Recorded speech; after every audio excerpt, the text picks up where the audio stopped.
Tonight, a terror attack in New Orleans claiming the lives of at least 15 people and injuring dozens of others. I want to give you a live look at Bourbon Street. This is where investigators say a man from Texas rammed a truck into a crowd overnight as people gathered for New Year's celebrations. That street, now taped off, considered a crime scene. Thanks for inviting us in at 6 o'clock.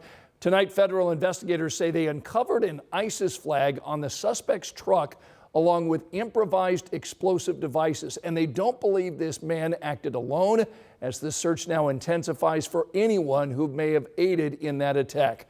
All of this unfolding ahead of the now postponed Sugar Bowl, where Notre Dame was originally set to play Georgia tonight. That game now pushed back to tomorrow. Our Dominic Miranda has been in New Orleans for days preparing to cover this game, and instead tonight, the aftermath of this tragic attack. So, Dom, certainly not the way New Orleans hoped to begin this new year. Not at all, Scott. The sun is setting on what has been a surreal day here in the Big Easy. 15 lives lost in the aftermath of this heinous act of terror right here behind me on the intersection of Canal Street and Bourbon Street. Obviously, the world-renowned Bourbon Street, an area so many partygoers go, tourists go, and on New Year's Eve of all days, certainly a crowded area when this transpired.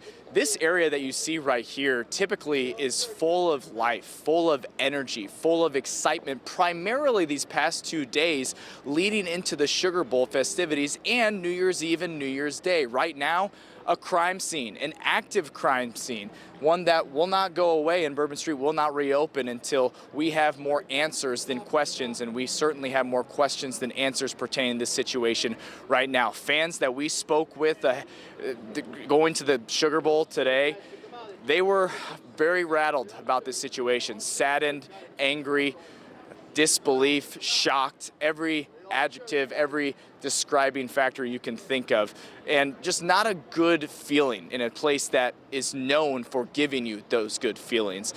Some good feelings, however, happening at Notre Dame's Fan Hotel earlier today. A previously scheduled mass having even more value, even more meaning today. Notre Dame alumni, Notre Dame fans took part in that mass, and really an uplifting moment for those involved. And so we spoke to some Notre Dame fans afterwards who said trying to find some optimism and some faith-restoring factors after a tragedy this morning. Oh, I was devastated. We had to find something that brought us together. We came to Mass, and obviously our faith teaches us a lot. We got to turn this negative into a positive, and that's what life's all about, you know. We are dealt some cards that are not necessarily what we want, but we have to deal with it. And I always believe in the faith of God, that He'll come through and help us in every way possible. I don't know what this is going to teach us, but it's definitely going to bring us together. Certainly a more somber tune here in the usually bustling downtown New Orleans street of Canal Street. So pertaining to the Sugar Bowl, that was supposed to go on today, 8:45 p.m. Eastern Standard Time. Obviously, we reported, and the Sugar Bowl confirmed that game will now be at 3 p.m. Central Standard Time tomorrow. Notre Dame and Georgia will be ongoing, and we'll certainly see if fans still show up. A lot of travel plans altered because of this, but of course our main thoughts and main focus are on the victims' families and this situation that certainly has marred what would otherwise be a very exciting week of college football, of ringing in the new year, and of fun in a place that's known for that here in New Orleans. So certainly somber, and we'll of course bring you updates here. We'll be back with you later on in the 6 o'clock hour. Scott. All right. Meantime, that investigation continues just right behind you. Dominic Miranda in New Orleans. Thanks so much.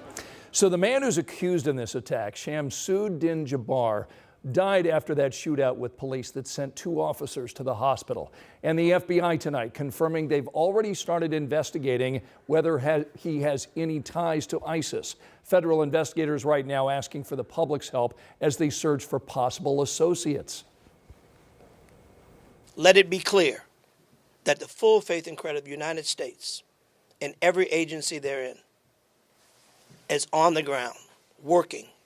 And for those who may have played a role in this horrific act of cowardice, we will find you.